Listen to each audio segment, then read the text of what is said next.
오늘의 정치 속풀이를 함께할 두 분을 모셔야 되는데 한 분은 오고 계셔서 이동훈 개혁신당 수석대변인과 먼저 인사를 드리겠습니다. 어서 오세요. 안녕하세요. 배종찬 소장님은 오고 계시는 것 같아서 오시면은 바로 또 얘기를 이어가 보도록 하겠습니다. 지금 민주당 주도로 국회에서는 조희대 대법원장에 대한 청문회를 진행하겠다라고 하는데 이게 당초에 추미애 위원장과 법사위원들이 당 지도부랑도 상의를 안 했다. 이런 논란이 좀 있었잖아요. 네네. 근데 정청래 대표는 뭐 그 부분에 대해서는 오히려 언론이 이간질을 하는 것처럼 얘기를 하면서 힘을 실어주는 말을 했습니다. 추미애 위원장에게. 이거는 어떤 의미라고 해석을 해야 될까요? 그러니까 이거 어제 이제 정청래 대표가 굉장히 센 발언을 했어요. 예. 그러니까 뭐 이런 말 했죠. 뭐 대통령도 뭐 갈아치우는데 대법원장이 뭐라고. 예, 그렇죠. 그 말 자체가 굉장히 센 말이고 이제 독선, 오만 이런 것들이 그대로 묻어나는 발언인데 네. 그런 것들을 이제 서슴없이 했단 말이에요. 그래서 사실 지금 여권 전체가 어떻게 보면 이 사법부 압박, 조희대 대법원장을 이제 몰아내기 위해서 한마디로 말해서 좀 난리를 친다 그럴까요? 예. 좀 아수라장 같은 그런 분위기예요. 그게 왜냐면은 그제 이제 이재명 대통령이 뉴욕 유엔 총회 가가지고 네. 연설을 했지 않습니까? 예. 그래서 이제 END 구상이라고 나름대로는 이제 막 힘을 줘가지고 뭔가 만들어내가지고 구상도 얘기를 발표를 했는데 그 뉴스 자체가 물론 뭐 다루긴 했죠. 언론에서 다루긴 했지만 정청래 그 대표의 그 센 발언에 묻혀가지고 별로 주목을 못 받았단 말이에요. 네. 그래서 이게 여권에서 도대체 이게 뭘 어떻게 하려고 하는 거냐 좀 그런 걱정이 들더라고요. 그래서 예. 이제 금방 말씀하셨다시피 추미애 저 법사위원장이 그 조희대 청문회를 추진을 할 때만 해도 네. 이게 그 대통령실이나 여권 내 어떤 원내 지도부에서는 좀 제어를 하려고 하는 느낌 아닌가 이런 생각이 들었는데 그렇지가 않더라고요. 정청래 대표는 또 한 걸음 더 나가버리고. 그러니까요. 예, 그러니까 아예 뭐 이 대통령도 갈아치는데라는 발언이 대법원장도 그렇다면 탄핵할 수 있다 뭐 이런 식으로 해석이 되니까 조금 더 나간 발언 같다는 생각이 드는데 지금 뭐 이렇게 강성 위주로 굴러가는 뭐 그런 상황이라고 봐야 될까요? 그러니까 제어가 안 이게 되고? 이제 지금 저는 예. 지금의 여권의 상황, 사법부를 압박하고 있는 것들이 네. 기본적으로는 지난 대선 때 이재명 대통령 후보를 향해 가지고 겨냥해서 사법부가 네. 그 선거법 위반 파기환송을 대법원에서 하면서 여권 전체가 큰 위기감을 느꼈지 않습니까? 그 당시에. 그랬죠. 그러니까 5월 1일로 기억되는데 6월 3일 이제 대선이니까 네. 한 달 앞두고 대법원에서 선거법 위반을 했다라고 하면서 파기환송을 해버렸잖아요. 유죄 유죄 취지로. 취지로. 그러니까 이제 당시에 여권 사람들이 굉장히 놀랐어요. 네.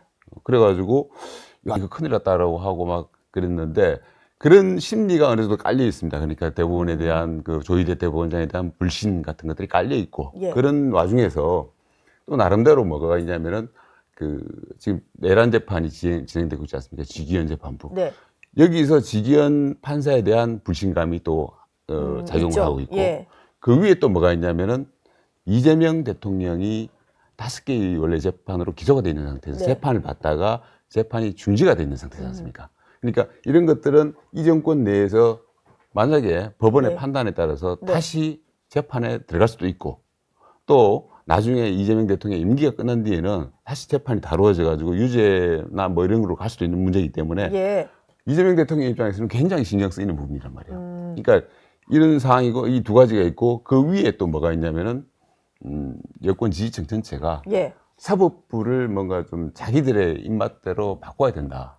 사법부 개혁을 해야 된다. 그러니까 네. 그 핵심은 사실은 이제 대법원 그 판사들 숫자를 좀 증원을 하는 문제. 대법관 증원. 예, 이런 세 가지 문제가 제가 봐서는 심급 이렇게 세 가지 심급으로 이렇게 예, 있는데 네. 겹쳐져 있고 그래서 대통령실과 어떻게 보면은 여권 전체 뭐 여당 내 강경파 의원들도 이해가 어느 정도는 일치를 한다는 측면이 있어요. 일치를. 예. 그러다 보니까 사실은 지금 뭐랄까요 여당 내에서도 그런 기류를 잃고 의원들이 잃고 더 세게, 선제적으로 세게. 그냥 그래서 이제 대통령실에서 뭔가 제어를 하는 듯 하지만 제가 네. 봐서는 네.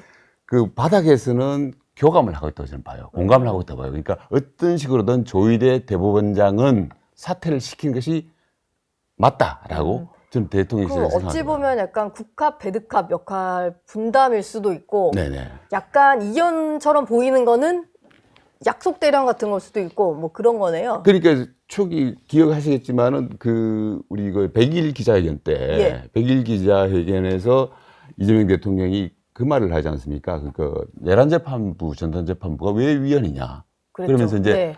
선출 권력 우위론이라는 걸 얘기를 하잖아요. 예. 그러니까 그게 사실은 이재명 대통령의 의중인 거예요. 이게 어떤 식으로든 사법부에 대해서 조희대 대법원장을 뭐 좀 쫓아냈으면 좋겠다 이런 내심 그런 건 표출은 안 하지만 네. 있는 것이고 그것이 간접적으로 또 표출된 게 있잖아요. 그 강유정 대변인. 강유정 대변인이 그 기자와의 질문에서 기자가 조희대 대법원장 사퇴에 대해서 어떻게 생각하냐에 대해서 어떻게 생각하냐니까 원칙적으로 공감한다고 네. 그랬다가 원칙적 공감이라는 단어를 썼죠. 그러니까 그런 것들이 사실은 어떻게 보면 대통령실의 의중이랄까요? 네. 겉으로는 표시를 안 하지만 네. 그런 것들이 반영이 돼 있다고 봐요. 속내가 좀 나오고 네네. 있다. 그러니까 그러고 나가지고 예. 되짚어 보시면 알겠지만은 그 발언 그 대통령이 100일 기자회견을 하고 나가지고 바로 여당에서 네. 그 이른바 조희대 사자 회동셀이라고 있죠. 예. 그 지난 5월달에 지난 5월에 했다가 또 서영교 의원이 이제 얘기했다가 예. 그러다가 그냥 지나가 버렸던 예, 근거가 그걸 더 갖다가 이제 안 부성찬 의원이 그걸 국회에서 바로 제기를 하잖아요. 네. 그러니까 제가 봤을 때는 그런 것들이 이제 사실은 이 여권 전체가 어떻게 보면 사법부에 대해서 뭔가 압박을 해야 된다. 조희대 대법원장을 사퇴를 시켜야 된다는 데 예. 대해서 공감을 하고 있고 네. 그래서 그런 것들이 표출되고 있고 그래서 강경파 의원들은 너도 나도 앞장서가지고 예. 내가 이거 할 거야 나는 이거 할 거야 뭐 이쪽에서는 뭐 청문회 하겠다 그러고 예. 그러면서 하다 보니까 지금 어떻게 보면 아수라장 같고 뭐 난장판 같고 뭐 이런 장면들이 네.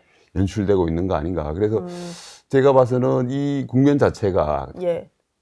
빨리 마무리되고 그렇게 될 것 같지는 않고 계속 앞으로도 예. 흘러가지 않을까 이런 생각이 듭니다. 지방선거를 겨냥했다는 얘기가 있어서 지금 배 소장님 도착하신 것 같아서 예, 안으로 좀 아유. 모시도록 하겠습니다. 네. 차가 많이 막히죠. 아유, 그러니까 지금 이 고가다리죠. 예. 사다리가 아니고 고가다리 이제 공사로 지금 막 소소문 고가차도 그렇습니다. 아침 예. 지금 교통이 정말 끔찍합니다. 예, 끔찍합니다. 제 주변 분들도 그것 그러니까요. 때문에 막 버스 노선 다 바뀌어가지고 막 대혼란이다 그러니까 지금 제 이러시더라고요. 마음은 완전 이미 스튜디오에 와 있었는데 예. 이동훈 수석 대변인이 제 분량까지 다 이게 예. 가져가는 거 아닌가 하면 노심초사하면서 예, 지금 혼자 한 7분 네네. 정도를 힘들었습니다. 채워주셨는데 네네. 그 오신 김에 바로 이거 여쭤볼게요. 저희가 네. 무슨 얘기를 하고 있었냐면 추미애 법사위원장의 주도로 시작된 조희대 청문회 그 정청래 대표는 당 지도부와 사전에 상의는 없었다고 했지만 여튼 힘을 실어주는 발언을 하면서 이게 여권 전체가 힘을 합쳐서 추진하는 방향으로 가고 있는데 진짜 속내는 강경파 의원들 그 세게 말하는 의원일수록 지방선거 때문에 더 그러는 거다 이런 해석이 좀 나와요. 보니까 뭐 추미애 법사위원장도 그렇고 김용민 법사위 간사 같은 경우도 경기지사 얘기가 나오는 것 같고 그렇죠. 일부 의원들은 실제로 뭐 거론되는 분도 있고 선언한 분도 있고 뭐 그렇더라고요. 이 연관관계는 어떻게 봐야 될까요? 아주 밀접하게 연관되어 있죠. 왜 그러냐면은 일단은 이걸 통해서 주목도가 높아지는 거예요. 예. 그러니까 선거라는 것은 결국 주목도가 높아지고 그렇게 되면 이제 호감도라는 것도 생길 수가 있죠. 누구의 호감도? 지지층들의 호감도. 이게 중요한 거죠. 그러다 보니까 지금 이 조희대 대법원장 건을 통해서 사실상 하나가 되는 거예요. 예. 왜냐하면 대선 이후에 견인할 수 있는 소재가 없거든요. 근데 조희대 딱 나왔잖아요. 그러니까 조희대 대법원장을 통해서 단순히 이제는 그 입법권 그다음에 행정권이 아니라 사법권까지도 완장이죠. 완전 장악할 수 있는 이런 상황으로 가기 때문에 이걸 통해서 내년 지방선거에 대한 포석이 되는 거죠. 자, 그러니까 내부에서 경쟁이 되는 거예요. 경쟁을 하다 보면 더 선명성, 더 투쟁성이 발휘가 되거든요. 네. 그러니까 이것도 우리가 보면은 정청래 대표는 몰랐냐가 아니라 추심정심이죠. 아, 추심정심이죠. 추심이 곧 정심이다. 그럼요. 추심정심이죠. 왜 법사위원장으로 임명을 했겠어요? 이런 걸 다 염두에 둔 보석인 거죠. 그러니까 여러분들이 아셔야 될 것은 방금 전에 우리 이동훈 수석 대변인이 너무나 예리하게 분석을 하셨습니다만 제가 지난 시간에 이야기를 드렸잖아요. 예. 이미 답은 정해져 있어요. 답은 사법부까지도 완전히 장악할 수 있는 영향력을 행사하는 것이고 그걸 통해서 지방선거까지 압승.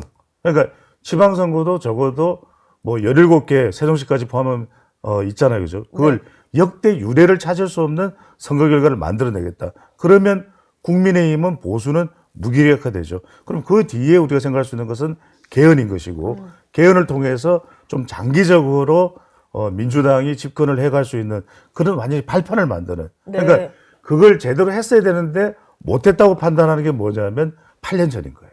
8년 전. 그러니까 문재인 전 대통령이 했어야 되는데 못했다고 지금 타박을 주는 사람이 누굽니까?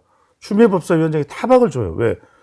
아니 법무부 장관까지도 시켜준 정권이잖아요. 네, 그쵸. 그럼에도 불구하고 문재인 전 대통령이 뭐라 그랬습니까? 매를 아끼면 그르친다. 뭐 그런 표현을 썼잖아요. 예. 매를 그러니까, 들어야 될 때. 그렇죠. 매를 들을 때면 네. 불편함을 그걸 이기지 못하면 뭐 문제가 된다. 뭐 이렇게 이야기를 했잖아요. 그죠? 예. 그게 영어로 이야기하면 매를 아끼면은 아이를 망친다. Spared rod, spoiled child. 이거거든요. 아, 괜찮았나요? 네, 괜찮았어요. 그래서 이제 네. 이걸 통해서니까 사실은 지금 이재명 대통령도 조금 완급 조절이. 왜냐하면 이게 민심이 거세게 이 저항감이 생겨. 조희대 대법원장까지 이 사람이 지금 뭘 할 수가 있지? 이 사람이 뭐 판을 엎을 수가 있나? 예. 정권을 뒤집을 수가 있나? 이 사람이 무슨 내란을 일으킬 수가 있나? 쿠데타를 일으킬 수 있나? 그건 아니거든요. 네. 그건 분명하고 또 미국 눈치도 보이죠. 아니, 트럼프 대통령이 지금 교회 이야기하고 또 한국의 민주주의 이야기하는데 7분 아직 안 지났죠. 그러니까 이런 것에 대한 이 어떻게 보면 좀 의식이 되죠. 지금 관세 협상도 제대로 안 됐고. 예. 근데 그것 빼고는 사실은 똑같은 거예요. 그래서 제가 요즘에 쓰는 표현이 뭐냐면 FP. Final Purpose는 동일하다. 그거는 민주당의 누구도 사실은 다르지가 않다. 네. 그렇기 때문에 좌충우돌 우충좌돌 하는 것 같이 보이지만 결론은 목표 지점은 같다. 아로나민 골드. 예. 네. 아로나민 골드다. 네. 이 얘기도 좀 여쭤봐야 될 것 같은데요. 민심을 조금 생각할 수밖에 없는 게 대통령실이잖아요. 정무수석실이라는 데도 있고 하다 보니까 여론 동향을 살피다 보면 당원들이 아닌 정말 뭐 보수 지지층이든 중도층 여론을 살피게 되는데 그러다 보니까 좀 속도 조절을 하고 싶어도 당에서는 이제 다음 지방선거나 이런 걸 염두에 두면 당원 목소리에 더 귀를 기울이게 되는 뭐 이런 상황인 것 같아요. 그래서 일각에서는 심지어 이러다가는 대통령조차 수박으로 낙인을 찍힌다 뭐 이런 말도 좀 나오는 것 같더라고요.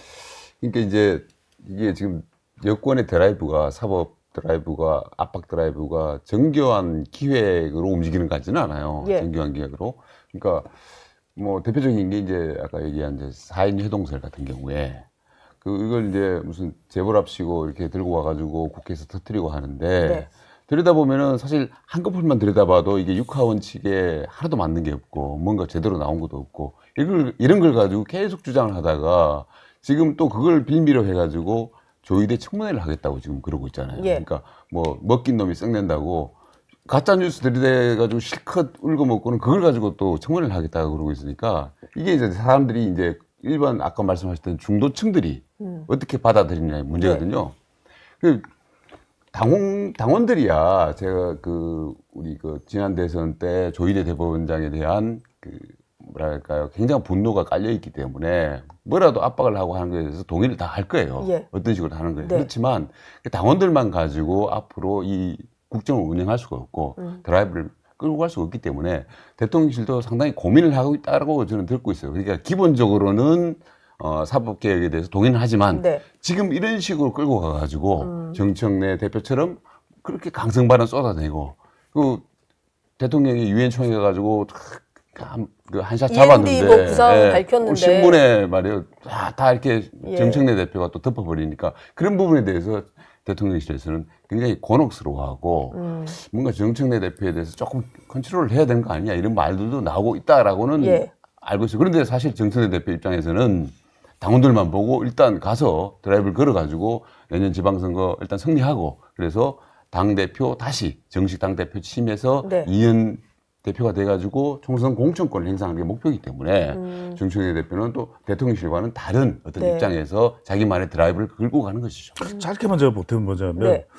지금 당장 이재명 대통령을 뭐 수박이니 또는 뭐 축출한다든지 이거는 가능치가 않아요. 왜냐하면 지금 뭐 대통령 된 지 얼마 안 됐기 때문에. 그렇죠. 예. 그러니까 이제 지금은 눈치를 보는 건데 기시감이 있잖아요. 네. 어떤 기시감이냐? 아니 추미애 법사위원장과 노무현 대통령의 관계 잘 아시잖아요. 한때는 노무현 대통령의 왼쪽에는 정동영이 있고 오른쪽에는 추미애가 있어요. 근데 그 추미애 법사위원장이 당시에 떠나버렸잖아요. 네. 열린우리당을 떠나서 민주당으로 가지 않나요? 네. 그러면서 삼보일비하면서 노무현 정권에 대해서 반대를 했던 거예요. 근데 지금 또 법무부 장관을 시켜준 문재인 전 대통령에 대해서. 대해서도 막 썬소리를 퍼붓는단 말이에요. 예. 그럼 아직까지는 이재명 대통령이 그 단계는 아니야. 근데 언제 그 시점이 오냐면 지금 정청래, 그 다음에 추미애, 그 다음에 김어준 같은 목소리예요. 네. 이들은 뭐냐면 똑같이 이 마지막 FP가 똑같습니다. 그런데 이제 대통령이 여기에 대해서 지금은 대통령도 보면은 조금 다른 목소리를 내는 듯 하다가 내란 전담대본부가 왜 문제가 되죠? 네. 비슷한 목소리를 또 내요. 네. 이건 왜냐면 의식을 한다라는 거예요. 근데 언제쯤 이게 틀어질 수 있냐? 지방선거 뒤에. 지방선거에 압승을 하고 사법권까지 완전하게 이제 정리가 됐다고 생각하는데 그때는 생각해 보세요. 그때는 오히려 입법권, 미래 권력이 더 목소리를 낼 수가 있거든요. 네. 그때는 정말 이재명 대통령에 대해서도 썬소리가 나올 가능성이 높다는 거예요. 저희 영상 많이 시청해 주시고요. 좋아요, 구독, 댓글, 알림 설정 꼭 부탁드리겠습니다.